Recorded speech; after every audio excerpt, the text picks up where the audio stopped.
এগুলো সব ওই মোটামুটি এগুলো জাস্ট প্রিলিমিনারি একটা আইডিয়া দেওয়া যাতে পরের অঙ্কগুলোর মানে ঠিক মতো করা যায় এবং বোঝা যায়। আমরা এর পরে যেটাই যাচ্ছি আমরা এইটাই যাই পাই চার্ট। এর উপরে অঙ্ক থাকে অনেক সময়। এখন পাই চার্ট কি এবং রিলেটেড যে ম্যাথমেটিক্যাল প্রবলেম। আচ্ছা, অনলি স্টুডেন্ট নাম্বার 36 সম্ভবত। আমি কি এটা তো অনেক বেশি আসে, 60 62 65 হয়ে যায়। আপনারা এইটা একটু দেখেন, আমি আরো 1-2 মিনিট একটু সময় নিই, ঠিক আছে? জি স্যার। হ্যাঁ ভাই, এই যে ওই আপনার মাইক্রোফোনটা একটু দূরে রেখে আপনি আচ্ছা আপনার কাছে কি জোরে লাগছে? আবার 43 স্টুডেন্টস শুরু করে দেওয়ার টাইম কিল করাটা ঠিক হবে না।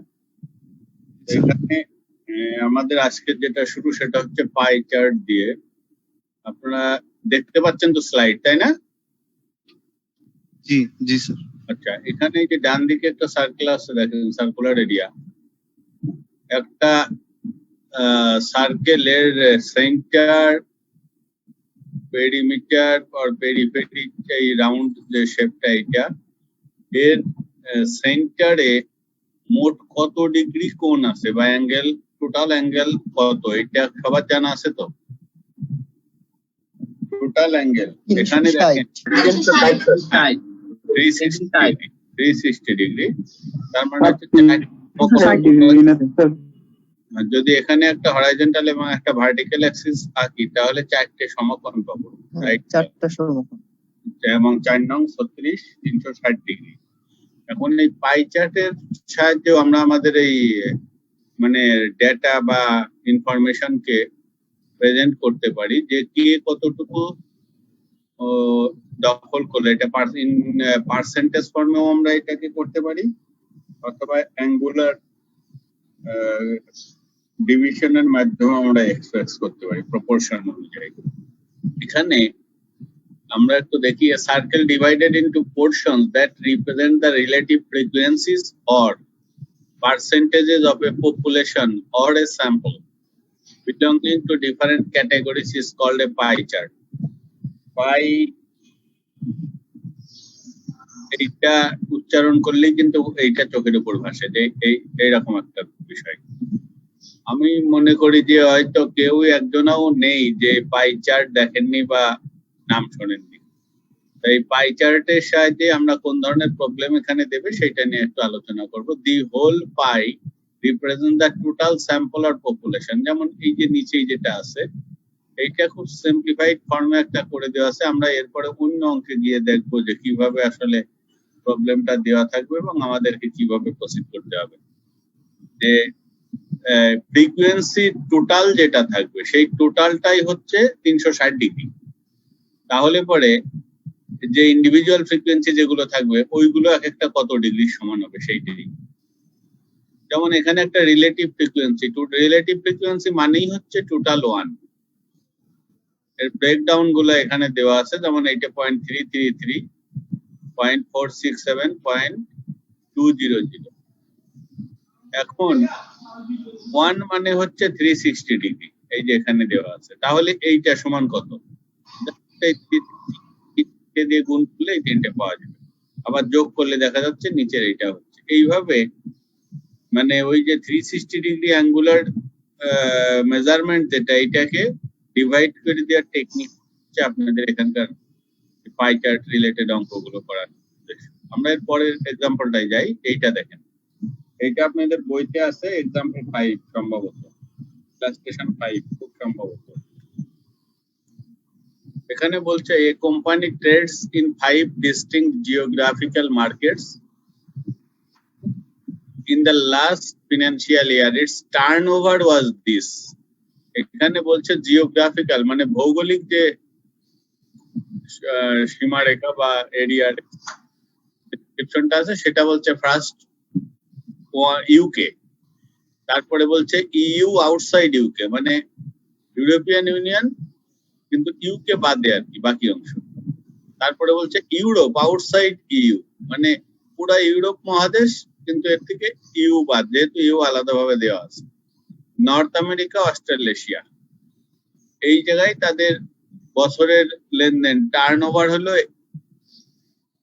ইন মিলিয়ন পাউন্ড, ইউকে তে 59.3, ইউতে 61.6, Europe outside EU 10.3, North America 15.8 and Australasia 9.9, total হলো 156.9। এখন বলছে display this turnover figure as a pie chart আকারে এটাকে ডিসপ্লে করতে হবে বা দেখাতে হবে। আমি এখানে করে দিয়েছি, এটা হচ্ছে সরাসরি এই ডাটাগুলোকে এক্সেল শিটে নিয়ে একবার এটা চলে আসছে। আপনাদেরকে এটা ম্যানুয়ালি করতে হবে যদি এটা আসে। তবে অনেক সময় দেখা যায় যে বলে যে ছবি হয়তো চাওয়া হয় না, যে ড্র করতে বলে না, সেই ক্ষেত্রে অমিট করলেও সমস্যা নেই। কিন্তু যদি আবার বলে যে এটা ছবি এঁকে দেখাইতে হবে, তাহলে কিন্তু আপনাদেরকে এই ছবিটা কিভাবে আঁকবেন সেই টেকনিকটাও জেনে রাখতে হবে। আমরা আগে দেখি যে আমরা কিভাবে 360 ডিগ্রিকে ডিভাইড করব। যেমন টার্নওভারটা দেওয়া আছে, আমি এটা এখানে লিখলাম। প্রথমে যে টেবিলটা দেওয়া আছে এই টেবিলটায় ফার্স্ট দুটো কলাম মার্কেট এন্ড টার্নওভার। তাহলে এই যে এখানে টোটাল ছিল কত, 156.9।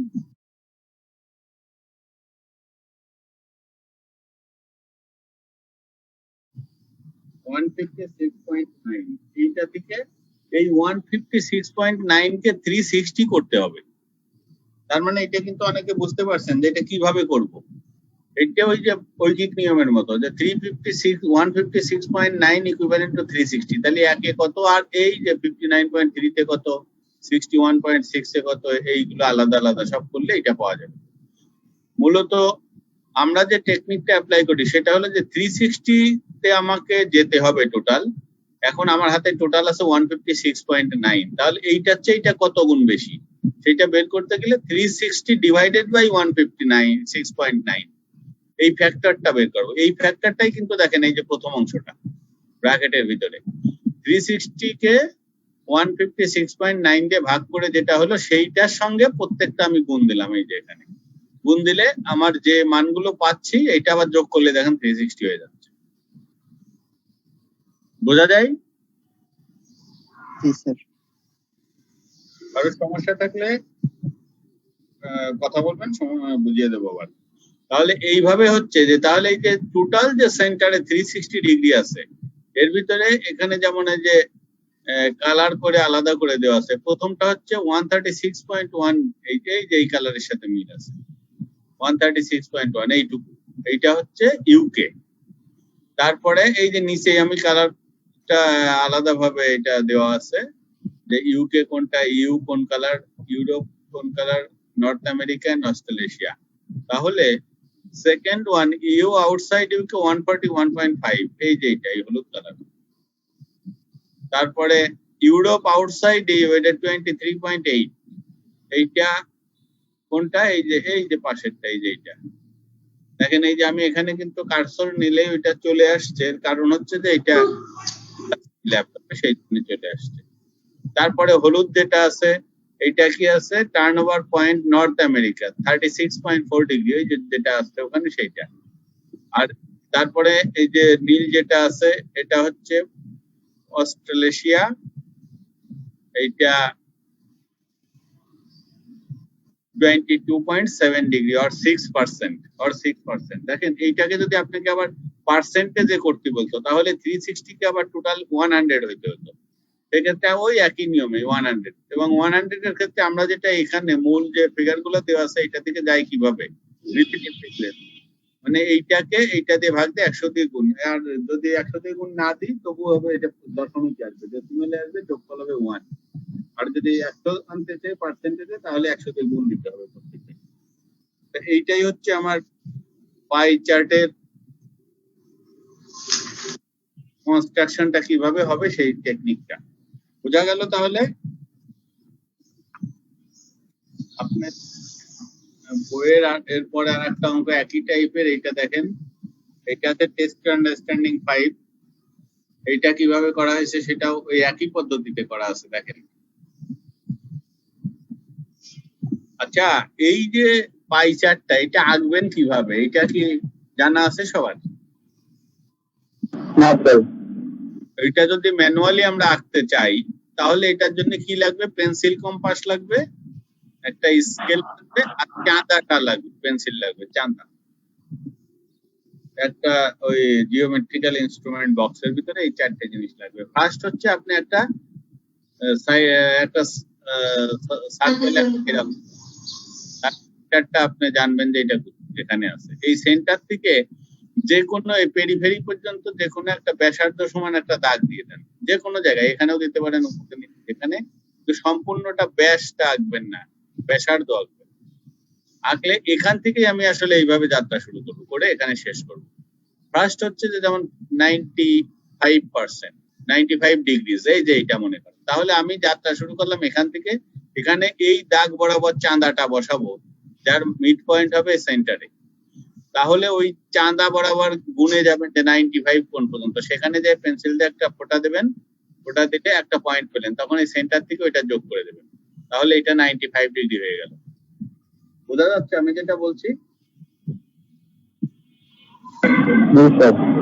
এভাবে তারপরে আছে 75%, এটা হলুদ অংশ, এই যে এইটাই মনে হয় সেটা, এটা এই দিকে, আবার চাঁদাটা উল্টা দিকে সেট করেন, করে এখান থেকে 75 ডিগ্রি পর্যন্ত এসে একটা পেন্সিলে একটা চিহ্ন রাখেন, তারপরে এটা যোগ করে দেন। আবার এইটার উপরে কত 106 ডিগ্রি আছে, তাহলে চাঁদাটা এবার এই দাগের উপরে রাখেন, রেখে 106 ডিগ্রি এইভাবে ঘুরতে ঘুরতে এখানে চলে যান। 106 ডাইরেক্ট নাও পেতে পারেন, পেতেও পারেন, 106 পাবেন, 180 পর্যন্ত আছে চাঁদাতে, তাহলে 106 পর্যন্ত এসে থেমে যান, থেমে যে এই পয়েন্টটা আইডেন্টিফাই করেন, তারপরে এই দুটো যোগ করে দেন। এইভাবে দেখবেন লাস্টে গিয়ে আপনার এটা অটোমেটিক মিলে যাবে 34, কারণ ওই যে আপনার ওই চাঁদা বসানো এবং মার্কিংটা অ্যাকুরেট থাকে। এই হচ্ছে স্যার এখানে ভ্যালু গুলো যেটা আসবে আর কি সেগুলোকে রাউন্ড আপ করে নিয়ে রাউন্ড আপ এখানে করা আছে, আমি জানি না এটা রাউন্ড বেড়েছে, এটা মানে রাউন্ড আপ করা আছে, এটা অনেক সময় বলে দেবে, আপনাকে বলে দেবে, আর না বলে দিলে আপনি রাউন্ডেড ধরে নিতে পারেন, এখানে লিখে দেবেন রাউন্ডেড। জি স্যার, যেমন উপরেরটা যেটা 95 সেটা 94.88। হ্যাঁ, তাহলে পরে এইটা রাউন্ডেডই হওয়া উচিত। কেন? কারণ আপনি ওই যে ওই চাঁদাতে যখন চোখের আন্দাজে আপনি পয়েন্ট বসাতে যাবেন, তখন কিন্তু দেখবেন যে ওই পয়েন্টের কারণে একটু উলট পালট হয়ে যাবে। নাম্বার 2 হচ্ছে যদি আপনি রাউন্ডেড করেন তাহলে কিন্তু কিছুটা অ্যাডজাস্টমেন্ট দরকার হইতে পারে যোগফল মিলানোর জন্য। জি স্যার, দেখা গেল যে 359 হলো বা 361 হলো, তখন দেখবেন যে তাহলে কোনটাকে কমানো বা বাড়াইলে করলে এটা 360 হয়। এই জিনিসগুলো অনেক সময় করতে হয়, এটা করে দেবেন। জি স্যার, জি স্যার। সবসময় খেয়াল রাখবেন যে বড় জিনিসকে চেঞ্জ করলে এর ইফেক্টটা খুব ছোট আসবে, চেষ্টা করবেন বড়গুলোকে একটু কমাইতে বা বাড়াইতে। যদি ওই যে পয়েন্টের পরে 5, 4, 0 থেকে 4 পর্যন্ত নাকি 5 থেকে 9 পর্যন্ত ওই দিকে তাকিয়ে রাউন্ডিংটা করা, রাউন্ড আপ করার চেষ্টা করব। জি sir, round up round down. জি স্যার। Okay okay. এরপরে আমরা সেকেন্ড যে চার্টে যাব সেটা হচ্ছে বার চার্ট। এটাও আপনাদের বইয়ের 61 পেজ নাম্বার সম্ভবত, একটু দেখেন এটা, বইতে একটু পড়েন, কারণ আমি বলে যাচ্ছে তাৎক্ষণিক মাথায় নাড়ু।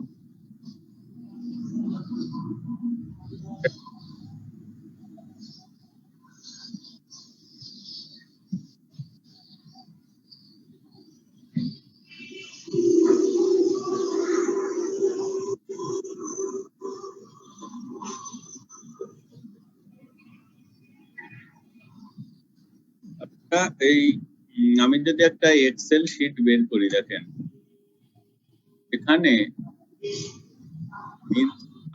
যদি যাই, বইয়ের পেজ নাম্বার 1 আমার এখানে পুরান বিষয় আছে। আপনি যে বইটা সাবমিট করে আমাদেরকে দিয়েছেন ওইটা? জি স্যার, আচ্ছা দেখছি। এটা ঠিক জানি না, ওইটা একটু দেখে নেন। যেমন এই যে সব চার্ট, এই যে চার্ট, এই যে বার চার্ট, এখন এখানে দেখেন আমি আচ্ছা প্রথম থেকেই যাই, এখানে কিন্তু এই যে এক্সেল শিটে দেখা যাচ্ছে তো না? জি স্যার, দেখা যাচ্ছে। জি স্যার, ক্লিয়ার। এখানে আমরা যদি এইটাই যাই, এই যে দেখেন এই যে কলাম আকারে আসলো, এটা বলা চলে যে প্রথম একটা দুটো বাদ দিলে এইগুলো সব 3 ডাইমেনশনাল মনে হচ্ছে। তা এই দুটো বাদ দিলে এটা করা। তারপরে লাইন যেগুলো আছে, এই যে লাইন এইটা, তারপরে যে পাই চার্ট যেটা বললাম, এই যে এই লাইনের এটা হলো পাই চার্ট। তারপরে আমাদেরকে আমরা এখন যেটা দেখবো বার চার্ট, এইটা হচ্ছে এইটা। এখন বার চার্ট এখানে যেরকম এই যে হরাইজন্টাল দেওয়া আছে, এটা কিন্তু এই যে লম্বা লম্বি ভার্টিক্যাল হতে পারে। তারপরে এইটাই মোটামুটি আপনাদের স্ক্যাটার ডায়াগ্রাম। এটা এখন না, এটা পরে দেখা যাবে, এটাও আছে আপনাদের সিলেবাসের ভিতরে। মোটামুটি ওই কয়টাই। তাই এখানে ওই ইসের সুবিধা হচ্ছে, এক্সেল শিটের সুবিধা হচ্ছে যে আপনি ডেটা গুলো ইনসার্ট করে এই চ্যাটে ক্লিক করলে দেখবেন সরাসরি ওই চার্টটা তৈরি হয়ে যাচ্ছে। তা আমরা যেহেতু পরীক্ষার হলে এইভাবে করব না, আমাদেরকে ম্যানুয়ালি করতে হবে। তাহলে ম্যানুয়ালি এটা কিভাবে করব সেটা আমাদেরকে জানতে হবে। তাহলে এখানে দুটো পয়েন্ট আছে ইম্পর্টেন্ট, যেটা আপনাদের বইতেও আছে, আমি ওইটাই এখানে উঠাই দিও। Bar charts represent actual data as opposed to percentage breakdown। এর আগে পাইতে আমরা দেখলাম যে অ্যাকচুয়াল ডাটাকে আসলে পার্সেন্টেজে বা ডেসিমালে কনভার্ট করে নেওয়া হয় to make the total 360 degree. এখানে বার চার্টের ক্ষেত্রে আসলে অ্যাকচুয়াল ডাটাটাকেই এই ভার্টিক্যাল একটা রেক্ট্যাঙ্গেলের মাধ্যমে দেখানো হয়। এই রেক্ট্যাঙ্গেল, এটা একটা গ্রাফ পেপারের এটা হলো এক্স অ্যাক্সিস, এটা হলো ওয়াই অ্যাক্সিস। এখন এক্স অ্যাক্সিসে কি নেব, ওয়াই অ্যাক্সিসে কি নেব, এটা ডিপেন্ড করবে আমাকে কি তৈরি করে কি চাচ্ছে তার উপরে। এখানে যে কথাটা বলছে যে distances against the vertical axis আর measurements and represents numerical data. এখানে দেখেন এই টেবিলটার দিকে যদি আমি তাকাই, একটা আছে নিউমেরিক্যাল ভ্যালু, গাণিতিক সব সংখ্যা দেওয়া আছে যেটা টার্নওভার, আর একটা আছে নন নিউমেরিক্যাল অ্যালফাবেটিক, এটা হচ্ছে স্থানের নাম বা এরিয়া বোঝাচ্ছে। তা বলছে যে ভার্টিক্যাল অ্যাক্সিস বরাবর হবে নিউমেরিক্যাল ভ্যালুগুলা, ঠিক আছে। এখানে দেখেন সবচেয়ে ছোট আছে 9.9 আর সবচেয়ে বড় কত 61.6। তার মানে আমি এটা 0 থেকে শুরু করে যদি এই 70 পর্যন্ত নেছে, আপনি 60 পর্যন্ত নিলেও হবে না, কারণ 60 এর চেয়ে বড় আছে। 70 পর্যন্ত আমি আইডেন্টিফাই করলাম, তাতে আমার পুরাটা কভার করে যাবে। পাশে কিন্তু এইভাবে লিখে দিতে হয় যে এই যে 59.3 এটা কি, এটা হলো টার্নওভার, রিজিওনাল টার্নওভার। এটা হলো রিজিয়ন এক একটা তার টার্নওভার। তাহলে এই জন্য এটা লেখছে যে ভার্টিক্যাল অ্যাক্সিস বরাবর আমি যেটা দেখাচ্ছি সেটা হলো regional turnover in million dollar. Pound থাকলে মিলিয়ন পাউন্ড, টাকা থাকলে টাকা, যেভাবে থাকে। আর হরাইজন্টাল অ্যাক্সিসটা হচ্ছে non numerical description, that is the name of the regions, UK. এইটাকে এখন বলছে যে এই যে টেবুলার ফর্মে যে ফিগার গুলো দেওয়া আছে, এটাকে একটা বার চার্টের মাধ্যমে ডিসপ্লে করতে হবে। তাহলে এটা খুবই সহজ একটা অঙ্ক। আপনাদেরকে এটা করে দেওয়া আছে পেজ পরের পেজে বইতে। আর এখানে যেভাবে আপনারা করবেন, ফার্স্ট হচ্ছে এক্স অ্যাক্সিস একটা ফিক্স করে নেবেন গ্রাফ পেপারের উপরে, এই আর ওয়াই অ্যাক্সিস একটা ফিক্স করে নেবেন, নিয়ে এই অরিজিনটাকে 0 ধরে নেবেন। 0 ধরে আমার যেহেতু নিউমেরিক্যাল ভ্যালুটা এই ওয়াই অ্যাক্সিস বরাবর থাকবে, এখানে দেখেন ইন্টারভ্যালটা কত দেবেন, 0 to 10 দেবেন নাকি 5, 10, 15, 20 এইভাবে যাবেন। এটা আপনার সুবিধা অনুযায়ী নিজেই বুঝতে পারবেন। যেমন এখানে দেশে 10, 10, 10 করে প্রতি ঘর 10 হিসাবে ধরছে। আপনি ওই গ্রাফ পেপারের দিকে তাকিয়েই ডিসিশন নিতে পারবেন যে 5 ঘরকে আমি 10 ধরলাম বা 10 ঘরকেই 10 ধরলাম। এইটা স্কেলটা কি হবে সেটা সম্পূর্ণ আপনার বিষয়। এক একজনের স্কেল এক এক রকম হতে পারে, তাতে কিছু আসে যায় না। আর এখানে যখন আমি 0, 10 20, 30, 40, 50, 60 and 70 পর্যন্ত গেলেই শেষ হবে, কারণ আমার 70 বা 70 চেয়ে বড় কোনো ডেটা নেই। আর এখানে আমি নামগুলো দিয়ে দিলাম, 1 2 3 4 5টা জায়গার নাম দিয়ে দিলাম। এখন প্রশ্ন হচ্ছে এই যে 2 নাম্বার পয়েন্টটা দেখেন, horizontal distances have no meaning, there is no horizontal axis or scale, there are only labels। এই যে এখানে বললাম যেটা x axis, এইটা শুধুমাত্র লেভেলিং এর জন্য আগে। এখন এই কলাম থেকে এই কলামের ডিসটেন্সটা কতটুকু হবে এটা একদমই মিনিংলেস। এইটা আপনার নিজের সুবিধা মতো এক জায়গায় এইটা বসাবেন, তারপরে মোটামুটি সমান ডিসটেন্সে সবগুলো বসাই যান যাতে দেখতে ভালো দেখা যায়। তা এই যে একটা থেকে আর একটা কত দূরত্বে হবে এটা কোনো ম্যাটার না, ইম্পর্টেন্ট ম্যাটার না। এইভাবে প্রথমে যেমন ইউকে 59.3, আপনি যে কোনো এক জায়গায় গেলেন, গিয়ে একটা উইডথ আপনি সুবিধা মতো নিলেন, নিয়ে দেখলেন উপর দিকে এইভাবে যেতে 59.3 কোথায় পাওয়া যায়, এই যে 60 কাছাকাছি, 60 টাচ করবে না কিন্তু 60 কাছাকাছি। এইটাই হচ্ছে, এইভাবে একটা রেক্টাঙ্গল বানিয়ে এটাকে একটু পেন্সিল দিয়ে কালার করে দিতে পারেন বা নাও করে দিতে পারেন, ওইভাবেও রাখতে পারেন বা দিয়ে দিতে পারেন, হ্যান্ডেল লাইন বলে লাইন দিয়ে দিতে পারেন। ঠিকভাবে হচ্ছে আমার প্রত্যেকটা কি করব করে এইটাই হবে আমার bar chart for the given data.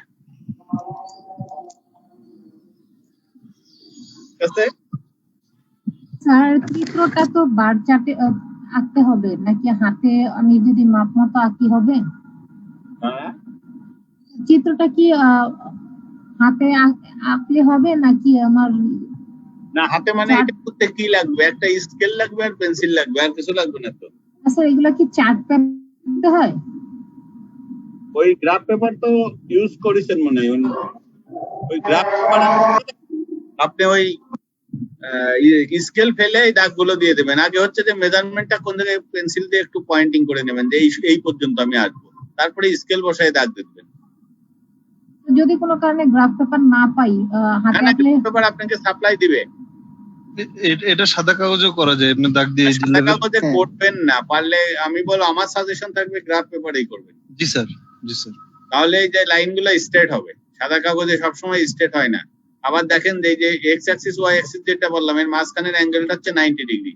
এটা সাদা কাগজে 90 ডিগ্রি অনেক সময় সবাই পারে না করতে, একটু ঝামেলা হয়ে যায়। হ্যাঁ এই বিষয়গুলো আছে। আচ্ছা আমি একটু গ্যাপ দিয়ে দিই, কয় মিনিট দেবো? 7-8 মিনিট দিলেই হবে স্যার। আবার এই তো চিটাগাঙ্গ আছেন, খুলনাও আছেন, এক জায়গায় দেখা যাবে যে আদান হয়ে গেছে আর এক জায়গায় হবে, এখনো হয়নি। 10 মিনিট সব মিলে 10 মিনিট। চট্টগ্রামে আজান পড়ছে sir. Okay okay, thank you. আবার বিদেশ থেকে কেউ আছেন কিনা আমি জানি না। ওকে,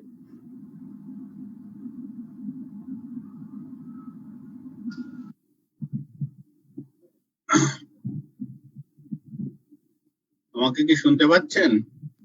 জি স্যার। আচ্ছা, এখন এই বার চার্টটা আমরা দেখলাম তাহলে যে এখানে নিউমেরিক্যাল ভ্যালুগুলো ভার্টিক্যাল অ্যাক্সিস বরাবর যাবে আর হরাইজন্টাল অ্যাক্সিস বলে আসলে কিছু নেই, তবু আমরা একটা ফিক্স করব শুধুমাত্র লেভেলিং এর জন্য, নন নিউমেরিক্যাল ডেসক্রিপশনের জন্য। আর এখানে যে বার গুলো আছে এই বার গুলোর মাঝের যে ডিসটেন্স এইটার কোনো মিনিং নেই, এটা ভ্যালুলেস। আর বার গুলো একটা নির্ধারিত দূরত্বে পরপর সাজিয়ে যাবেন according to the magnitude of the given figures. Next আমরা যদি যাই, এইটাও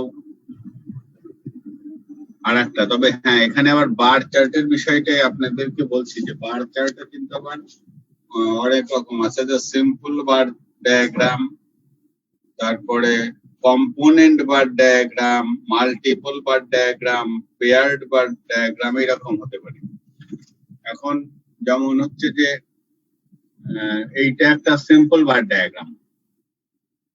তারপরে এখানে যান, এখানে দেখেন মাল্টিপল বার ডায়াগ্রাম মানে পাশাপাশি দুটো বার। এটা হয় কি ওই মনে করেন যে ইউকে তে দুটো কোম্পানি আছে, দুই কোম্পানির একই প্রোডাক্ট বাজারজাত হচ্ছে, তাদের দুটোরই যদি টার্নওভার কম্পেয়ার করতে চাই আমি, তাহলে এই আগের অঙ্কটা যেরকম ছিল 59.3, আর একটা কোম্পানি তাদের টার্নওভার হচ্ছে 60.2, ওই ইউকে একই জায়গায়, ওই একই জায়গায় দুটো কোম্পানি, এদেরকে কম্পেয়ার করার জন্য আমরা এই পেয়ার বা মাল্টিপল, বা যদি তিনটে হতো তাহলে পরপর তিনটে হতো, যে কয়টা হবে পাশাপাশি সেইগুলো আমরা এইভাবে দেখিয়ে যেতে পারি। এটিকে বলে মাল্টিপল বার ডায়াগ্রাম।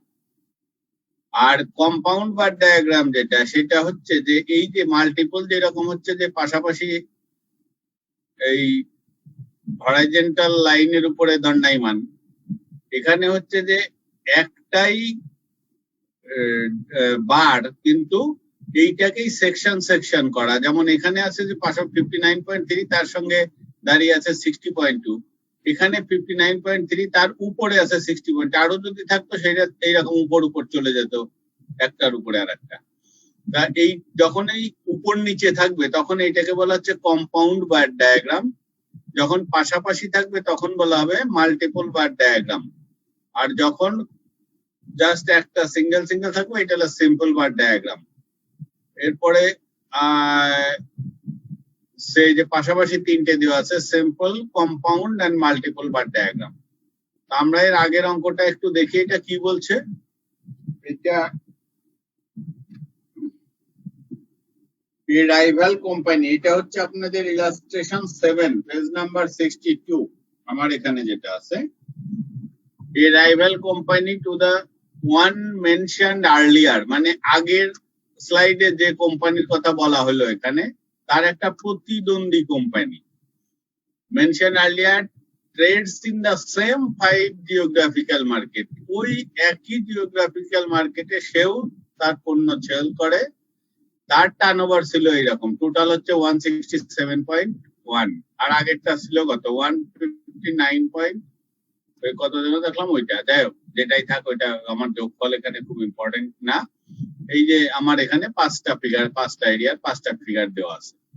যদি আমি এটাই যে display this turnover figure for both companies on a single chart, এখানে কিন্তু আপনাকে বলবে না যে আপনি মাল্টিপল করেন বা কম্পাউন্ড করেন, এটা কিন্তু নাও বলতে পারে, আবার বলতেও পারে, তবে সাধারণত বলে না। যেমন এই অঙ্কটায় বলে নাই, এখানে বলছে যে display this turnover figures for both companies on a single chart. এখন এইটাও সিঙ্গেল চার্ট, এইটাও সিঙ্গেল চার্ট, আপনি মাল্টিপলও করতে পারেন, কম্পাউন্ডও করতে পারেন, যেটা আপনার কাছে সুবিধাজনক মনে হয় সেইটা আপনি করবেন। ঠিক আছে, বোঝা গেল? জি স্যার, যে কোনো একটা দিলেই হচ্ছে। যে কোনো একটা দিলেই হবে, যদি আপনাকে স্পেসিফিক কোনো একটা না করতে বলে। জি স্যার ইউজুয়ালি তো মানে কম্পারিজনের জন্য মাল্টিপলটা ইউজ করছি, তাই তো স্যার? মাল্টিপলটাই ভালো দেখাচ্ছে নাকি? জি স্যার, মানে কম্পারিজনের জন্য আর কি, মানে যদি এটাই ভালো, এই যে ছোট বড় দেখা যায় যে জি। এইটা based on necessity. তাই না? জি স্যার। কিন্তু based on necessity, compound তো টোটালটা বোঝা যায় না। আচ্ছা, এরপরে আমাদের আমরা যদি আর একটু যাই এইটাতে, এইটা হচ্ছে আপনাদের test your understanding 6, page number 64।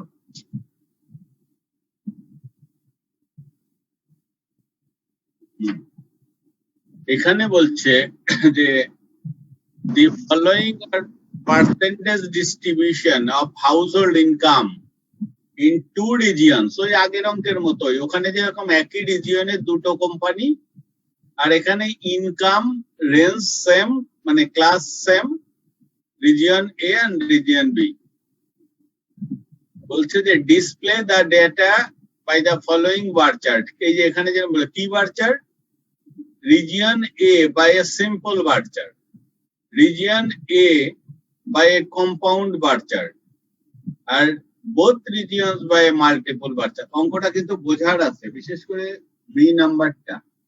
Region একটা, কিন্তু আপনাকে বলছে compound bar chart. Compound bar chart যেটা আমরা আগে দেখলাম যে উপর থেকে নিচেই, তাহলে একটা রিজিয়নের যদি আমি উপর থেকে নিচেই করতে যাই, যেমন এ রিজিয়নের টোটাল হাইট হবে 100, প্রথম অংশ হবে 25, তারপরে 30, তারপরে 32, তারপরে 10, তারপরে 3। এই যে ফার্স্ট আমরা এটা দেখি, এ নম্বরে কি বলছে, region A by a single bar chart. Region A, B এর কথা বলে যান, শুধু এটা আমরা জানি, আমরা শিখে আসছি প্রথম স্লাইড থেকে যে এখানে নিউমেরিক্যাল যে ভ্যালু ইনকাম এইটা হচ্ছে ভার্টিক্যাল অ্যাক্সিস বরাবর যাবে। এখন 0 থেকে কোন পর্যন্ত যাব সেটা ডিপেন্ড করবে হাইয়েস্ট ভ্যালু কত। হাইয়েস্ট ভ্যালু 32, আমরা নিছি 35 পর্যন্ত। 0, 5, 10, 15, 20, 25, 30 and 35। আর নিচে লেভেলিং সাইডে আছে কি ক্লাসটা 0 to 10, 10 to 20, 20 to 30 এই যে। কিন্তু আপনি আবার মনে করেন না যে 0 to 10, 10 to 30 মাঝখানে তো 10 গ্যাপ হইতে হবে, এই গ্যাপের কোনো মূল্য নেই। এটা আপনার সুবিধা অনুযায়ী একটা দিয়ে দেবেন, ঠিক আছে। এখন 0 to 10 ক্লাসে যেটা সেটা হলো 25,000, এই যে 1000 পাউন্ড ব্র্যাকেটে বলা আছে। তাহলে এইটা 25 পর্যন্ত গিয়ে থেমে গিয়ে এরকম একটা বার তৈরি করলাম। আর এখানে একটা জিনিস একটু খেয়াল রাখবেন যে এই বারটা যতটুকু চওড়া করবেন প্রত্যেকটা যেন মোটামুটি একই চওড়া থাকে। এটা গ্রাফ পেপারে কন্ট্রোল করা খুব সহজ, এই যাতে একই রকম দেখা যায়। হ্যাঁ, তারপরে 0 to 10 to 20 আছে 30,000। 10 to 20 এইটা লেখাটা একটু গোলমাল আছে আমার মনে হয়, তাই না? এখানে লেখাটা আচ্ছা ঠিক আছে, দরকার নেই, এটা আবার ঠিক করতে গেলে এই যে এই জায়গাটায় যে লেখা আছে 20 অক্টোবর চলে আসছে, এটা 10 to 20 হবে। এটা খেয়াল রাখেন, এটা একটু কারেকশন আছে, ঠিক আছে? দেখা যাচ্ছে?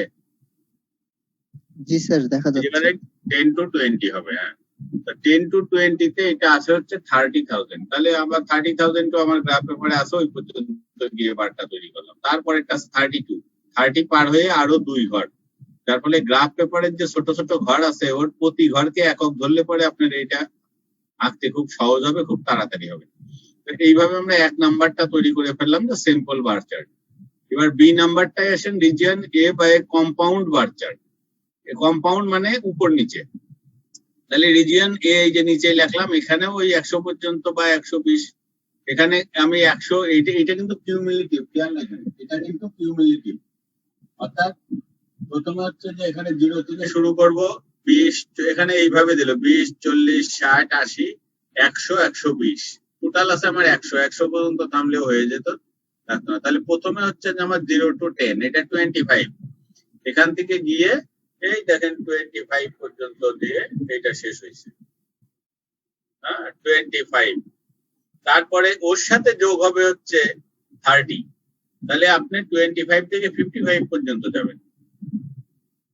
তারপরে 55 থেকে তার সাথে আরো 32 যোগ হবে। 55 আর 32 87। তাহলে এখান থেকে 87 পর্যন্ত যাবেন।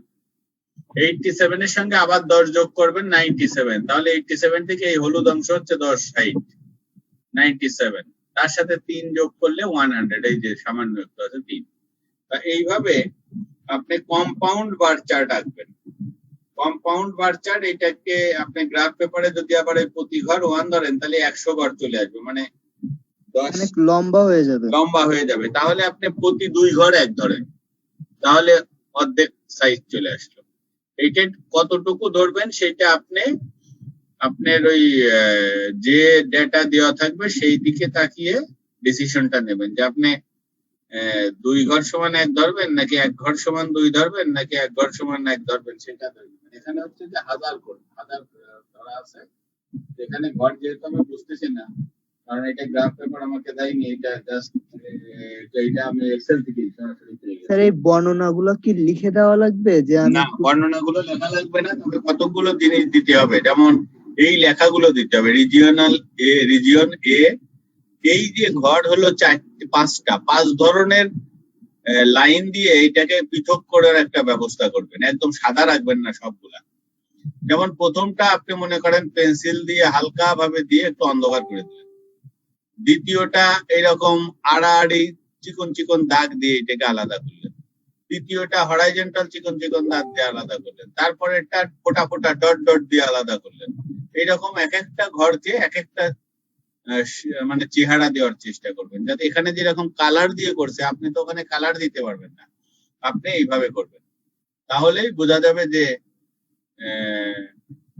আপনার অঙ্কটা বুঝে করেছেন এবং আপনি এটা বোঝেন কিভাবে করতে হবে এবং কি বোঝাচ্ছে এটা। এইভাবে এই লেখাগুলোকে কমপ্লিট করবেন। যেমন এখানে এই যে পাশে একটা জিনিস লিখে দিয়েছে যে 0 to 10,000 আসলে 0 to 10 আছে মানে কি যে যেহেতু এটা 1000 এর ফিগার তাহলে 0 to 10,000 10,000 to 20,000 20,000 to 30,000 এই ক্লাসগুলো এখানে এই বলে দেওয়া আছে আর কি। তা এইটা গেল হচ্ছে কম্পাউন্ড ক্লাসগুলো কি আমরা 0 to 10 বা 10 to 20 এভাবে লিখতে পারবো? ওইভাবে লিখতে পারবেন কিন্তু ওইভাবে একটু ঝামেলা আছে কি ওইভাবে আবার ব্র্যাকেটে 1000 লিখে দিতে হবে, ঠিক আছে? এইটার ক্ষেত্রে আর এখানে যেমন Okay, এইটার ক্ষেত্রে ব্র্যাকেটের নিচেই একটা ওয়ার্ড লিখলেই চলবে যে এই যে অংশটা লিখলেই চলবে ব্র্যাকেট পাউন্ড 3 ডট এইটা এখানে লিখে দিলেই সবগুলোর কাজ শেষ। কিন্তু এখানে এমন ভাবে প্রেজেন্টেশনটা আছে এইটার এই ফুল ফিগার দেওয়াটাই মনে হয় ভালো হবে। কোনো ধরা বাঁধা নিয়ম নেই, আপনি আপনার সুবিধা যেভাবে এক্সপ্রেস করতে চান সেটা করে দিবেন। তারপরে আসলো 3 number both regions by a multiple bar chart. এই যে মাল্টিপল বার চার্ট এআরবি তারপর বিটিএস 25 বিটিএস 15 এই যে Sir, আগে ইয়েস কিছু বলবেন কেউ? আচ্ছা এখানে আছে 25 আর পরেরটা আছে 15 দেখেন এই যে 25 এই যে 15 এই তারপরে আছে 29 30 29 এই যে 30 এই যে 29 তারপরে আছে 32 38 এই যে 32 এই যে 38টা বড় এইভাবে দুটো রিজিয়ন সেই জন্য পাশাপাশি দুটো করে বার বসিয়ে যাব। এবং এখানেও কিন্তু এই যে যেমন একটা নীল একটা হলুদ দিয়ে দিয়েছে আপনি পেন্সিল দিয়ে মনে করেন যে একটা একটু ঘষে একটু ডার্ক করে দিলেন আর একটা হয়তো লাইন বা ডট দিয়ে দিলেন, সোজা কথা দুটো ডিফারেন্ট শেপ দিয়ে যাতে বোঝা যায় যে আপনি আর নিচে হচ্ছে ইনকাম এই যে এইভাবে দেওয়া আছে ক্লাস আর কি ক্লাস যেটা ফুল ফিগারে দেওয়া আছে।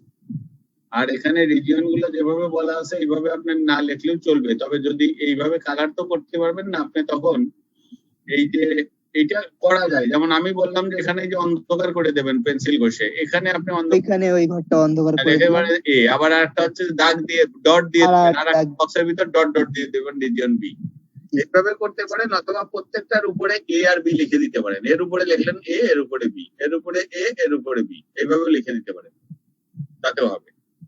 ঠিক আছে তাহলে বোঝা গেল এটা? জি স্যার। আর স্যার আর কোনো লেখা লাগবে না, জাস্ট শুধু ওই ছক্কা দেখালে মানে এইটা না চারটা তেমন দেখালেই কিছু হবে? লেখার নেই, বড় জোর একটা স্কেল লিখে দিতে পারেন আপনি গ্রাফ পেপারের উপর ভিত্তি করে যে আমি 2 ঘর সমান 1000 পাউন্ড ওটাই বলতে চাচ্ছিলাম স্যার। জি স্যার ওইটাই বলতে চাচ্ছি। হ্যাঁ। এরপরে আসেন হিস্টোগ্রাম এন্ড অজিব, দুটো একসঙ্গে বলতে আপনার বইতে দেখেন। আমরা এর আগে শিখলাম হলো বার চার্ট। বার চার্ট আর হিস্টোগ্রাম দেখতে তো প্রায় একই রকম কিন্তু এর ভিতরে ডিফারেন্স আছে, এইটা একটু বুঝতে হবে ক্লিয়ার। তাহলে এখানে একটু আপনাদের বইতে যেটা লেখা আছে এখানে সেটাই আছে কি histogram is a graph of A frequency distribution. খেয়াল করেন ফ্রিকোয়েন্সি ডিস্ট্রিবিউশন অ্যাপ্লিকেশন চলে আসলো। The x-axis is the variable being measured and the y-axis is the corresponding frequency. এটা কিন্তু একদম মনে রেখে দেবেন যে এই যে y-axis কিন্তু হবে ফ্রিকোয়েন্সি সবসময়, ভার্টিক্যাল অ্যাক্সিস হবে ফ্রিকোয়েন্সি আর x-axis হবে ভেরিয়েবল যেটা আমাকে মাপতে হবে। It differs from the graphs drawn earlier since the frequency is represented by the height of the block. এখানে কিন্তু অনেক সময় একটা প্রশ্ন আসে যে what is the difference between a bar chart and histogram. এইটা আসছে কয়েকবার, আপনারা কোশ্চেন গুলো দেখেন। আচ্ছা, the base of the block corresponds to the class being represented so that it is usual to draw histogram only for continuous variable. দেখেন এই যে হিস্টোগ্রাম কিন্তু ফর কন্টিনিউয়াস ভেরিয়েবল, এটা খেয়াল রাখতে হবে। আমাদের এটা আরো ক্লিয়ার হবে যখন আমরা আরো কিছু এক্সাম্পলে যাব। যেমন আপনাদের এই যে একটা হিস্টোগ্রামের ছবি দেওয়া আছে, gross monthly salary frequency, histogram of monthly salary.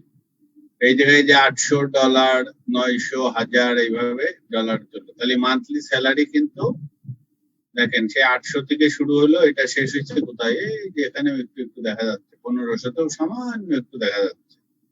তার মানে এই 1500-তে সে হয়তো সিইও, সেই জন্য তার $1500, কিন্তু সংখ্যা আবার কম, সংখ্যা হলো মনে করেন একজন, সিইও তো আর দুইজন থাকে না।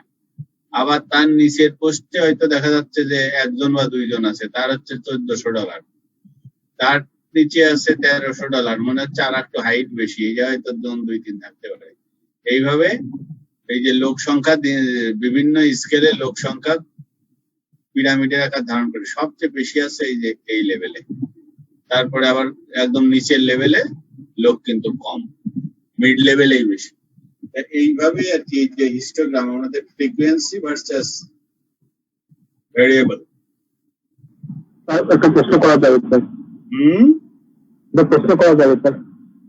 এটা একটা প্রশ্ন করা যাবে স্যার? হ্যাঁ হ্যাঁ হ্যাঁ স্যার, একটু যদি ভেরিয়েবল এবং ফ্রিকোয়েন্সিটা একটু বলতেন স্যার।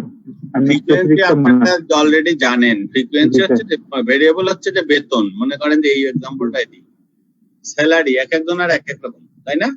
এটা ভেরি করবে স্যার, ভেরিয়েন্স ভ্যারি করবে, এই জন্য এটা ভেরিয়েবল। আর ফ্রিকোয়েন্সি হচ্ছে নাম্বার অফ এমপ্লয়ি, একই স্কেলে একই গ্রেডে বা একই বেসিকে অনেকে থাকতে পারে, কিন্তু টপ বস যিনি উনার সমমানের তো আর কেউ নাই, উনি হচ্ছেন একা একজন, ওখানে ফ্রিকোয়েন্সি 1। তারপরে মনে করেন যে 900 পাউন্ড, এইটার ফ্রিকোয়েন্সি মনে করেন এই যে এখানে 150 মতো আসলো, 150, তার মানে এই $900 বেতন পাই মাসে, এইরকম এমপ্লয়ি আছে 150 জন। তারপরে 900 থেকে এখানে কয় ভাগ আছে দেখেন, 900 আর 800 এর ভিতরে কয়টা কলাম আছে, 4টি আছে, তাহলে 800 পরেরটা আমি ধরতে পারি 825, তারপরেরটা 850, তারপরেরটা 875, তারপরেরটা 9। তাহলে এই যে দাগ আছে কয়টা, 1, 2, 3, 4, 5টা, 820, 40, 60 নাকি 1, 2, 3, 4, 25 করে, 825, 50, 75 এবং 900। তাহলে 800 থেকে 825 যেটা, সেটা দেখেন এই যে এই কয়জন, হয়তো 25 জন মতো হতে পারে, এটা হলো ফ্রিকোয়েন্সি। তারপর 850 থেকে 875, এইটাই যে এইটা হতে পারে, মনে করেন এইটা হতে পারে 75 জন। এইটাই হচ্ছে ফ্রিকোয়েন্সি, যে ওই ভেরিয়েবল একই ভেরিয়েবলের একটা নির্দিষ্ট মানে কয়টা এলিমেন্ট বা কয়জন মানুষ যুক্ত আছে, ঠিক আছে? ফ্রিকোয়েন্সি। এখন এই হিস্টোগ্রাম কিভাবে আঁকতে হবে তার একটা স্টেপ দেওয়া আছে এখানে, আপনাদের বইতে মনে হয় এটা নেই, তবে ওই আমি যে শীট দিছি ওইটাই আছে কিনা আমার খেয়াল নেই। আর ওটাতে আছে স্যার, আছে না? সেটাই আছে, জি স্যার সেটাই আছে। আচ্ছা আচ্ছা, তাহলে এখানে দেখেন যে এই যে হিস্টোগ্রামটা, এটা কিভাবে কনস্ট্রাক্ট করব, এখানে 4টে স্টেপ আছে। প্রথমে বলছে observe the class intervals of the distribution, class ইন্টারভেলের দিকে তাকাবেন। If they are not overlapping অর্থাৎ discontinuous, change them into overlapping continuous. এখানে বলছি আমরা যেহেতু জানি যে হিস্টোগ্রাম হচ্ছে অ্যাপ্লিকেবল ফর কন্টিনিউয়াস ভেরিয়েবল, যদি এটা দেখেন যে ডিসকন্টিনিউয়াস আছে তাহলে এটাকে কন্টিনিউয়াস এ কনভার্ট করে নিতে হবে। সেটা কিভাবে সেটা আমরা পরে দেখবো। যেমন এই যে এইটাই আছে দেখেন, এই নিচের যে এক্সাম্পলটা 110 এ শেষ হলো, এটা 111 তে শুরু হলো, মাঝখানে কিন্তু গ্যাপ আছে 1। তাহলে এটা কিভাবে আমি কন্টিনিউয়াস করব, এই 110 কে লিখবো 110.5, এই 111 কেও লিখবো 110.5। তার মানে এইটা যেটা দিয়ে শেষ হবে ওইটা সেটা দিয়ে শুরু হবে, তাহলে এটা কন্টিনিউয়াস, মানে কোনো গ্যাপ থাকছে না মাঝখানে, ঠিক আছে?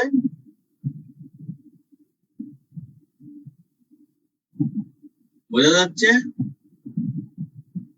জি স্যার, এটাকে কন্টিনিউয়াস ভেরিয়েবল করে নিতে হবে। জি না স্যার, কন্টিনিউয়াস কিভাবে কন্টিনিউয়াস করতে হবে? হ্যাঁ, এইখানে তাহলে এইটা গেল, প্রথম পয়েন্টটা গেল যে ডিসকন্টিনিউয়াস যদি থাকে, যদি না থাকে তাহলে তো এটা কোনো কাজ নেই, এটা দেখে গেলাম যে কন্টিনিউয়াসই আছে। তারপরে স্টেপ 2 তে locate the class boundaries on the X axis, horizontal axis বরাবর, ওই যে 0 to 10, 10 to, যেমন এখানে আমরা দেখলাম যে স্যালারির ক্ষেত্রে যে এই যে 0 to 800, 800 to 900, 900 to 1000, 1000 to 1100, এইভাবে এই যে বাউন্ডারি গুলো আমি ফিক্স করে ফেললাম। 3 নম্বরে আসছে construct a vertical rectangle on each line segment representing a class interval such that the height of the rectangle represents frequency of the class. এখন বলছে যে আপনার এই এখান থেকে এই যে ক্লাস ইন্টারভ্যাল ওই অঙ্কটাই দেখেন 100.5 থেকে 110.5 120.5 130.5 এইভাবে যে কন্টিনিউয়াস স্কেলটা আমি করলাম ক্লাস ইন্টারভ্যালের প্রত্যেকটা পয়েন্টে ভার্টিক্যাল লাইন আঁকতে হবে, এখানে এখানে এখানে এখানে। এখন কত দূর আঁকবো, কত লম্বা করব, সেইটা ডিপেন্ড করবে ফ্রিকোয়েন্সির উপরে। যেমন এখানে 15, এখানে 18 পর্যন্ত, এখানে 12 পর্যন্ত এইভাবে যাব। যেমন এখানে এই দেখেন এই যে 14 পরে যে 15 পর্যন্ত গেছি, কিন্তু এই দাগটা কিন্তু আবার ওই পর্যন্ত গিয়ে আবার বাড়বে 18 পর্যন্ত, কারণ এর পরেরটা 18, এর পরেরটা আবার কম। অতএব এইটা 18 পর্যন্ত আগে বক্সটা ক্লোজ করে দেবো, দিয়ে পরেরটার জন্য 12 কোন জায়গায় সেখানে চিহ্নিত করে এই সোজা গিয়ে এইটা আঁকবো। তারপরেরটা 6, এই 6 যায় এইটা আঁকলাম, তারপরেরটা 9, আবার উপরে গেলাম যায় এইটাই 9। ব্যাস, আমার হিস্টোগ্রাম কমপ্লিট। এখন স্টেপগুলো আমরা একটু দেখে যাই। 3 নম্বরে কি বলছে, construct a vertical rectangle on each line segment, যেটা আমরা বললাম যে হাইটটা এটা ফ্রিকোয়েন্সি কে রিপ্রেজেন্ট করবে। স্টেপ 4 এ বলছে put a kink mark. What is kink mark? On the horizontal axis between the vertical axis and the first rectangle. If the leftmost rectangle does not have a vertical on the its side, যেমন ধরেন এই যে এখানে দেখেন এখানে 800 আর 900 মাঝখানে ডিস্টেন্সটা কতটুকু, 1 সেন্টিমিটার মতো, তাই না? তাহলে এই যে 0 থেকে 800, তাহলে তো এটা 8 সেন্টিমিটার হওয়ার কথা, কিন্তু আমি সামান্য একটু দিয়ে এখানে 800 লিখে দিচ্ছি। এর কারণ কি, আমি যদি এখানে লম্বা একটা 8 সেন্টিমিটার গ্যাপ রাখতাম, এটা কোনো দরকার হতো না, খালি খালি একটা দেখতে খারাপ দেখা যেত। এই জন্য করা হয় কি, এই ছোট মানে বিরাট একটা গ্যাপ, অকাজের গ্যাপ, যেটা আমার কোনো কাজে লাগবে না, সেইটাকে কভার দেওয়ার জন্য কিঙ্ক মার্ক দেওয়া হয়। এই যে এইরকম একটা লাইনটা এইরকম ভাবে কিঙ্ক করে দেওয়া হয়। বুঝতে পারছেন? জি স্যার একটু রিপিট করলে ভালো হয়। হ্যাঁ, তাহলে এইটা এই যে এই অংশটাকে বলা হয় কিঙ্ক মার্ক। কারণ দেখেন এইটার ক্ষেত্রে হয়তো এই যে 100.5 থেকে 110.5 এই ডিস্টেন্সটার লম্বা কতটুকু হচ্ছে, তাহলে ইন সেন্টিমিটারে 10 সেন্টিমিটার। কিন্তু 0 থেকে 100.5 এইটা কত সেন্টিমিটার? 100.5 সেন্টিমিটার। নির্ভর করে না, তাহলে এইটার 10 গুণ লম্বা হওয়ার কথা না? জি স্যার। ওইটাকে কিন্তু ওই লম্বা অংশটা কিন্তু আমার কোনো কাজে লাগবে না, যার ফলে ওই কাজে না লাগার কারণে আমি 0-র পরে যখন আমি ফার্স্ট কলামটা করলাম, এই ফার্স্ট কলাম এবং 0-র মাঝখানে এইরকম একটা মার্ক দিয়ে দিলাম, এইটাকে বলা হচ্ছে কিঙ্ক মার্ক। ওই যে এন এর মতো, বড় হাতের এন এর মতো, এটা একটু উপরে উঠাই এন এর মতো লিখে আবার চলতে থাকলাম। On the horizontal axis between the vertical axis and the first rectangle, if the leftmost rectangle does not have the vertical axis on its side. ঠিক আছে, বোঝা গেল? তাহলে এখন বলছে যে কনস্ট্রাক্ট এ হিস্টোগ্রাম,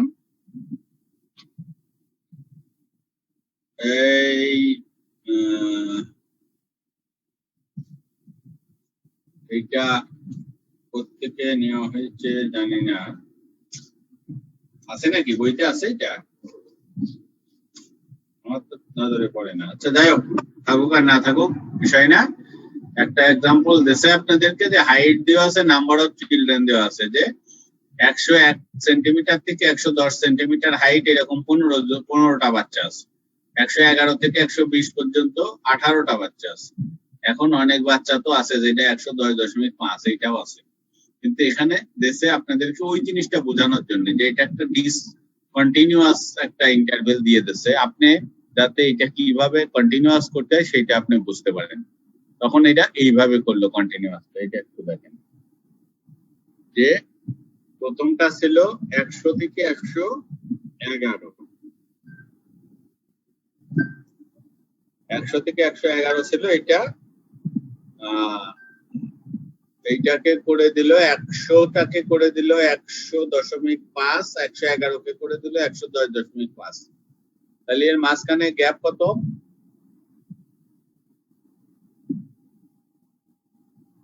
এর মাঝখানে গ্যাপ হলো 10 সেন্টিমিটার। বোঝা যায় না? এইটার মাঝখানে গ্যাপ কত ছিল? 1 জি, থেকে স্যার। 10, 10 11 থেকে 20, 9। ওখানে কত হলো তাহলে? এখানে 10 সেন্টিমিটার। যেটা 9 ছিল এটাকে 10 করে দিল, এবং 10 করার কারণে আগে যেটা ছিল ডিসকন্টিনিউয়াস, ওভারল্যাপিং ছিল না, সেটা কন্টিনিউয়াস করে দিল। এখন এই ক্লাসে 15 জন, এই ক্লাসে 18 জন, এই ক্লাসে 12 জন, এই ক্লাসে 6 জন, এই ক্লাসে 9 জন।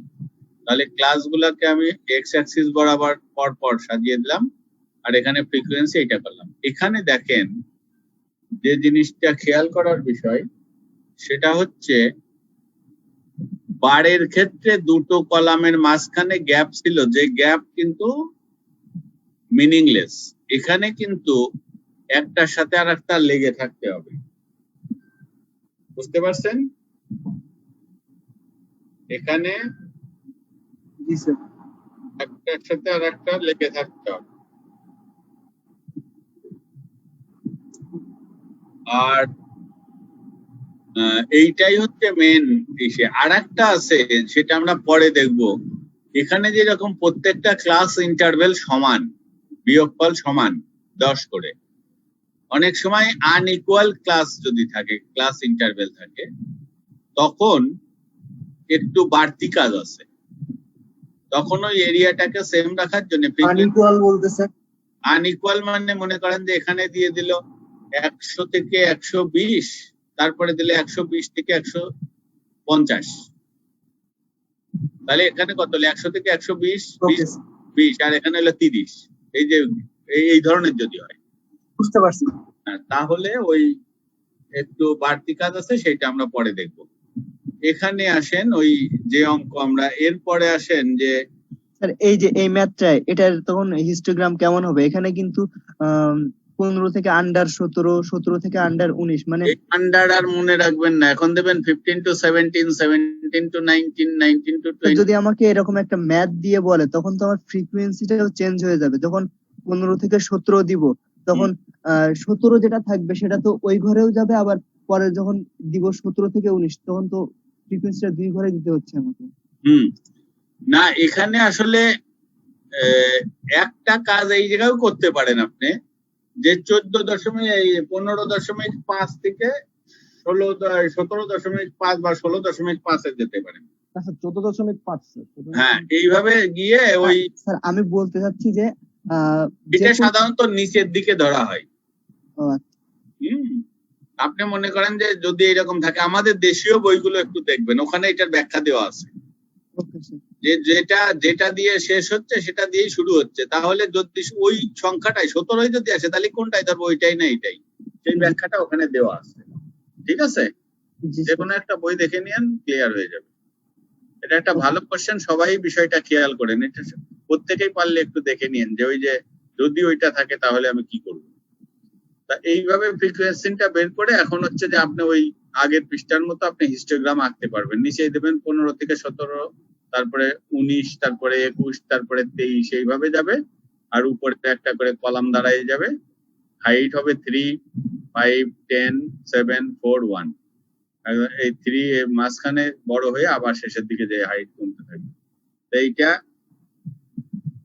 নিজেরা একটু করেন। এইটা দেখেন আপনাদের বইতে কিন্তু এই ছবিটা দেওয়া আছে মনে হয়। এইটা পেজ নাম্বার 65। পেজ নাম্বার 65 এ এই একটা ছবি আছে না আপনাদের? এই জায়গা দেওয়া আছে, draw A histogram for the data in illustration 3। Illustration 3 তে যান তো আপনাদের বইতে। জি স্যার। ইলাস্ট্রেশন 3 তে দেখেন 15 থেকে 17, 17 থেকে 19 সব দেওয়া আছে। হ্যাঁ, এইটা ইলাস্ট্রেশন 3 কোন জায়গায় আছে? ইলাস্ট্রেশন 3 তো দেখি না, আছে নাকি? পেয়েছেন? আছে স্যার। আচ্ছা, তাহলে ওই ইলাস্ট্রেশন 3টা এইটারই হচ্ছে, আমি যেটা ইলাস্ট্রেশন 2, হ্যাঁ ইলাস্ট্রেশন 3টাই হচ্ছে এই যে আমি স্লাইডে যেটা দেখিয়েছি এইটারই গ্রাফ হলো, ওই হিস্টোগ্রাম হলো পেজ নাম্বার 65 এ আমার এখানে। দেখেছেন? আপনারা কি পেয়েছেন এটা? জি স্যার, 65 পেজে আছে হ্যাঁ, কাপলানের বই। 65 পেজে একটু খেয়াল করেন যে ভার্টিক্যাল অ্যাক্সিস ফ্রিকোয়েন্সি দিতে হয়, ফ্রিকোয়েন্সি হাইয়েস্ট আছে 10, তাহলে 0 থেকে 2 ঘর পর পর 0, 2, 4, 6, 8, 10 আছে। হরাইজন্টাল অ্যাক্সিসে আছে 15 থেকে শুরু হয়ে 27 পর্যন্ত, ইন্টারভেল আছে 2 করে, তাহলে 15, 17, 19, 21, 23, 25, 27। তারপরে প্রত্যেকটার উপরে ফ্রিকোয়েন্সির সমান করে হাইট দিয়ে আমি এক একটা রেক্ট্যাঙ্গেল টেনে গেছি, তাই তো? যেমন 15 থেকে 17 এখানে আছে 3, দেখেন 2 এবং 4 এর মাঝখান পর্যন্ত গিয়ে আমি একটা বক্স তৈরি করে দিলাম। 17 থেকে 19 এইটা আছে 5, দেখেন 4 এবং 6 এর পরে 5 হাইটে যে আমি একটা বক্স তৈরি করতাম। এইভাবে প্রত্যেকটা বক্স তৈরি করে দিলেই অঙ্কটা হয়ে যাবে। আর এই খেয়াল করেন যে এই ছবি যদি আঁকেন তাহলে নিচেই লিখতেছি আমি টাইম ব্র্যাকেটে মিনিটস, উপরে লিখছি ফ্রিকোয়েন্সি। এটা কি লাগবেন এইটাই অঙ্কটার ভিতরে বলে দেওয়া আছে, যেমন এখানে বলে দেওয়া আছে টাইমের কথা। এই যে piecework, the management services department of factory asks to obtain information on how long it takes for a certain operation to be completed. Consequently, the members of the department measure the time. এই যে time it takes to complete 30 operations. এবং এখানে এই যে minute কথাটা বলে দেওয়া আছে, তাহলে মিনিটটা ওই যে নিচে ছবির নিচে দেখেন, গ্রাফের নিচে এটা বলে দেওয়া আছে, এটা এইভাবে বলে দিতে হবে। ক্লিয়ার?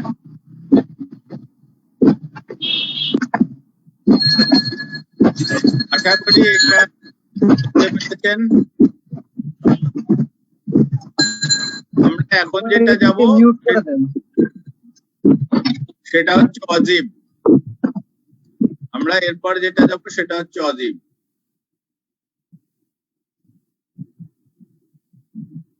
তা এখানে হেডিংটা আছে হিস্টোগ্রাম এন্ড অজীব, এটা আপনাদের বইতে আছে, সেই জন্য এইটাই লিখে দিছি। এটা মূলত শুধু অজীবের বিষয়টাই হবে এখানে। এখানে যে বর্ণনাটা আছে এটা অজীবের বিষয় বলা আছে, তবে হিস্টোগ্রাম থেকে কিভাবে অজীব একটা ধারণা পাওয়া যায় সেটাও আমরা আলোচনা করব। আর এখানে আরো কিছু এক্সট্রা জিনিস আছে, সেই জিনিসগুলো আমি আপনাদেরকে পড়াবো না, কারণ এটা আপনাদের পড়াইতে গেলে একটু কনফিউজ হতে পারেন। এটা আপনাদের সিলেবাসে ঠিক এইভাবে ডিভাইড করা নেই। শুধু দেখেন ডেফিনেশনটা যেটুকু দেখায়, an algebraic is a graph of a cumulative frequency distribution. Be careful, cumulative frequency. আমরা যখন এখানে এই অঙ্কটা যদি দেখি, এখানে ফ্রিকোয়েন্সি আছে, কিউমুলেটিভ ফ্রিকোয়েন্সি কত হবে? 3, 8, 18, 25, 29, 30, তাই না? জি স্যার। এই কিউমুলেটিভ ফ্রিকোয়েন্সি দরকার হবে আমাকে অজীব ড্র করার জন্য। আর X axis is the variable, যেটা ওই যে আমরা হিস্টোগ্রামের ক্ষেত্রে প্রথমেই পড়েছি, আর ওয়াই অ্যাক্সিস হবে করেসপন্ডিং কিউমুলেটিভ ফ্রিকোয়েন্সি। তাহলে হিস্টোগ্রামের ক্ষেত্রে ওয়াই অ্যাক্সিস হচ্ছে ফ্রিকোয়েন্সি, আর অজীবের ক্ষেত্রে ওয়াই অ্যাক্সিস হচ্ছে cumulative frequency. Clear? Values being plotted in the same way as this parallel. Cumulative frequency আর নরমাল ফ্রিকোয়েন্সির মধ্যে পার্থক্যটা কি? এইটাই তো বোঝালাম ওখান থেকে, এই যে এটা হচ্ছে নরমাল ফ্রিকোয়েন্সি, ঠিক আছে? আর কিউমুলেটিভ ফ্রিকোয়েন্সি তাহলে কত হবে? জি স্যার। না, যে জিজ্ঞাসা করলেন আমাকে উনি বোঝেন কিনা, যে কিউমুলেটিভ ফ্রিকোয়েন্সি হবে প্রথমে, এখানে যদি আমি আরেকটা কলাম করি, সেখানে যদি লিখে দিই যে কিউমুলেটিভ ফ্রিকোয়েন্সি, তাহলে প্রথমে হবে 3, তারপরে ওই 3 এর সাথে 5 যোগ করে হবে 8, তারপরে ওই 8 এর সাথে 10 যোগ করে হবে 18, তারপরে 18 এর সাথে 7 যোগ করে হবে 25, 25 এর সাথে 4 যোগ করে 29, 29 এর সাথে 1 যোগ করে 30। আর এই Sir, ফ্রিকোয়েন্সির টোটাল যেটা হবে Thank you. এটা লাস্ট ফিগার হবে সেইটা। এখন তাহলে আমি যে এইভাবে আঁকবো, ছবিটার দিকে একটু তাকান।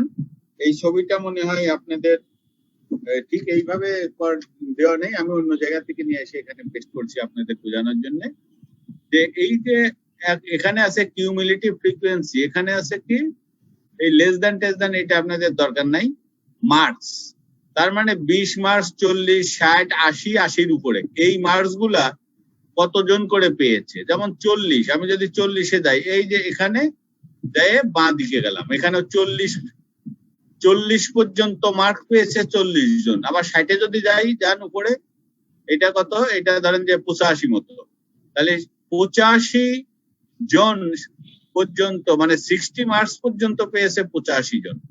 আর এখানে কিউমুলেটিভ নেওয়ার উদ্দেশ্য হচ্ছে এত পর্যন্ত কতজন, এই পর্যন্ত কথাটা এই অজীব থেকে অ্যান্সারটা পাওয়া যায়। যেমন এইটা কিউমুলেটিভ ফ্রিকোয়েন্সিটা যদি 100-র ভিতরে যেহেতু আছে, আমি এটাকে পার্সেন্টেজ হিসাবে ধরতে পারি যে 20%, 40%, 60%।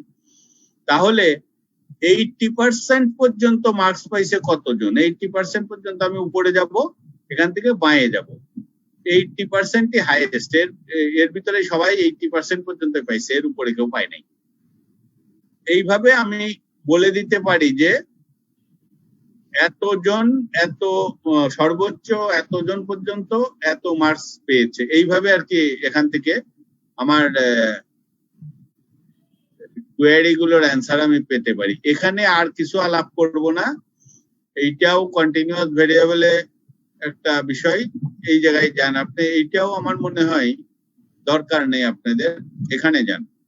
অজীব কিভাবে প্লট করতে হবে এটা বলা আছে, তবে এটাও দরকার নেই, কারণ আপনাদেরকে যেটা বলছি, ফার্স্ট হচ্ছে যে দেখেন আমি যেটুকু দরকার ওইটুকু আলোচনা করছি, যে prepare a frequency distribution table with overlapping class intervals to make the distribution continuous। ওই যে হিস্টোগ্রামের ক্ষেত্রে যেটা ছিল, ওই যে 110.5 দিয়ে শেষ হলো আর 110.5 দিয়ে শুরু হলো, ঠিক একইভাবে 17 দিয়ে শেষ হলো, 17 দিয়ে শুরু হলো, ঠিক ওইভাবেই ওভারল্যাপিং ক্লাস বলা হয় এইটা, যে এইটাতেও আছে ওইটাতেও আছে। এইভাবে একটা কন্টিনিউয়াস ডিস্ট্রিবিউশন তৈরি করে নিতে হবে যদি দেওয়া না থাকে। তারপরে হচ্ছে prepare the cumulative frequency table. এরপরে ফ্রিকোয়েন্সির কলামটা আপনি বের করবেন ওইভাবে গুনে গুনে, যে কোন ক্লাসে কয়টা করে আছে, এইটা করে তারপরে আরেকটা কলাম দিবেন, সেইটা হলো কিউমুলেটিভ ফ্রিকোয়েন্সির কলাম। কিভাবে কিউমুলেটিভ ফ্রিকোয়েন্সির কলাম করতে হয় সেটা তো আমি বললাম, এরপরে আরো এক্সাম্পল আছে, আবার দেখাবো। তারপরে বলছে যে plot points on the horizontal Axis class interval Axis corresponding to the upper limits of the class interval।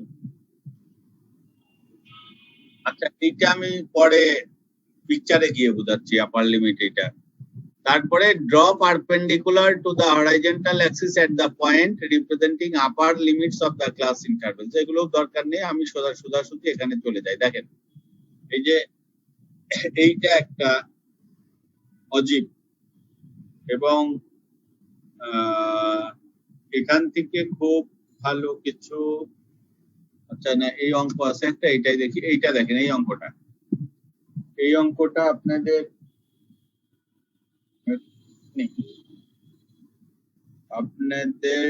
Illustration 3 যেটা, ওই যে 15 থেকে 27 যেটা বললাম ওইটাও না, এটা অন্য একটা, তাই না? জি স্যার, এটা অন্য। এইটা কি আপনাদের বইতে আছে নাকি আমি অন্য জায়গা থেকে দিলাম? একটু দেখেন তো বইতে আছে কিনা, বা থাকতে পারে টেস্ট। আছে স্যার বইতে, এই যে 15 থেকে 17 যেটা বলছেন ওটা আছে, 66 পেজ, এই যে কাপলানের যে নিউ এডিশন যেটা।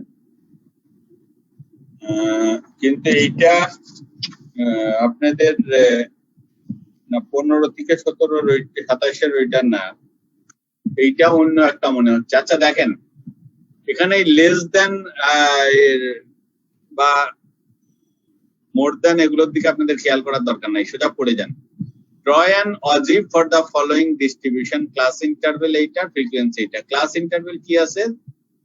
0 to 20, 20 to 40, তার মানে এটা দেখা যাচ্ছে ওভারল্যাপিং এ আছে, কন্টিনিউয়াস আছে। যেহেতু 20 দিয়ে শেষ হয়েছে, 20 দিয়ে শুরু হয়েছে। ঠিক এইটাই যখন সলিউশনে গেলাম, এই যে দি কিউমুলেটিভ ফ্রিকোয়েন্সি, প্রথমে যেটা দেওয়া আছে ওইটা আমি এখানে লিখলাম।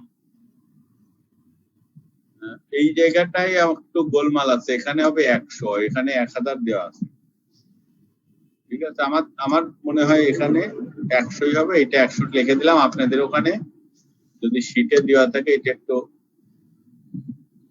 কারেক্ট করে নেবেন। এখন দেখেন ফ্রিকোয়েন্সি দেওয়া আছে এই যে 46532, এই যে 46532, তাহলে কিউমুলেটিভ কি হবে? 4 সোজা 4, এই 4 এর সাথে 6 যোগে 10, 10 5 15, 15 আর 3 যোগ হয়ে 18, 18 আর 2 যোগ হয়ে 20। ক্লিয়ার?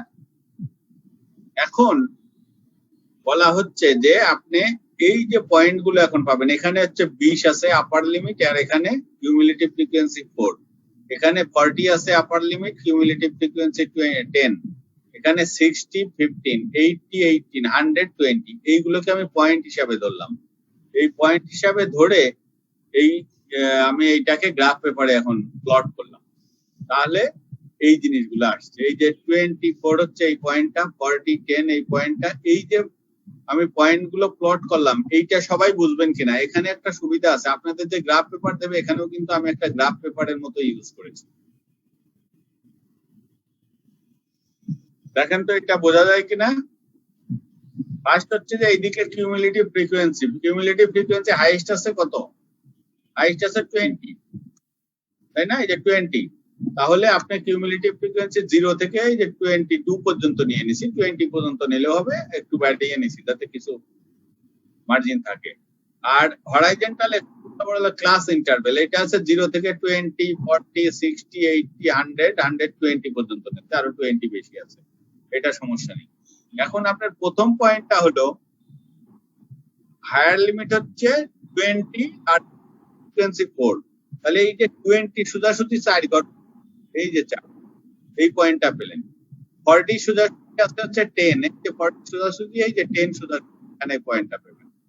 60 সোজা আবার উপরের দিকে যাবেন কত? 15, এই যে 14 আর 16, তাহলে 15 হবে মাঝখানে, এই যে এখানে। 80 কিউমুলেটিভ আছে 18 18, তাহলে এইটা সোজা উঠবেন, কত দূর উঠবেন? এই যে 18 সোজাসুজি এই পর্যন্ত উঠবেন। আর 100 সোজা আছে 20, এখান থেকে এই পর্যন্ত। এই যে পয়েন্টটা আপনি পেয়ে গেলেন, আপনি কিন্তু এই দাগটা পাননি, আপনি শুধু এই 5টা পয়েন্ট পেলেন। এখন হাত দিয়ে ফ্রি হ্যান্ডে পেন্সিল দিয়ে এই দাগটা এখান থেকে শুরু করবেন, এখান থেকে এইভাবে একটা দাগ কেটে দেবেন। এটা যদি কিছু দূর বাড়িয়েও দেন তাতেও সমস্যা নেই। আর নর্মাল যেটা করা হয়, যেহেতু এইটা হলো এখান থেকে, এইটা কিন্তু আমার এখানে আছে 0 থেকে, সেজন্য এখানে এইটার সাথে লাগিয়ে দেওয়া হয়, তবে কন্টিনিউয়াস লাইন দিয়ে না, এটাকে ডটেড লাইন দিয়ে লাগানো হয়, বোঝা যায় যে এটা 0 থেকেই শুরু হয়েছে। তবে আমার কনসিডারেশন হচ্ছে 20 100 পর্যন্ত। দেখেন তো বোঝা যায় নাকি যেটা বললাম?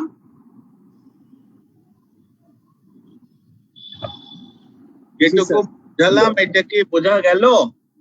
আর যদি এটা কন্টিনিউয়াস না থাকতো ফ্রিকোয়েন্সি, আমাদেরকে এটা কন্টিনিউয়াস করে নিতে হতো। হ্যাঁ, ওইটা আছে, আমি পরে এক্সাম্পল আছে, আজকে হয়তো সময় হবে না। কন্টিনিউয়াস করে কিভাবে করতে হবে সেই এক্সাম্পল আছে আপনাদের বইতেই দেখবেন, হচ্ছে এরকম এক্সাম্পল আছে। তবে আমরা দেখি আর কতদূর কি আছে। আমি ক্লাস কিন্তু আজকে মোটামুটি এই স্লাইড পর্যন্তই রাখবো, ঠিক আছে? আমি একটু চোখ বুলাই যে আমাদের এই চ্যাপ্টারটার বাকি আছে। এখানে যেরকম আছে এই যে অজিব, এই যে অজিবের এক্সাম্পল, এগুলো বেশি সময় লাগবে না। এই যে ফ্রিকোয়েন্সি পলিগন আবার কি জিনিস সেইটা আমরা একটু দেখবো। ফ্রিকোয়েন্সি পলিগন খুব সহজ জিনিস, এটা নিয়ে এই যে তারপরে প্যারেটো ডিস্ট্রিবিউশন, তারপরে এক্সাম্পল। আমার মনে হয় নেক্সট ক্লাসে আমরা এটাকে এই চ্যাপ্টার শেষ করতে পারবো।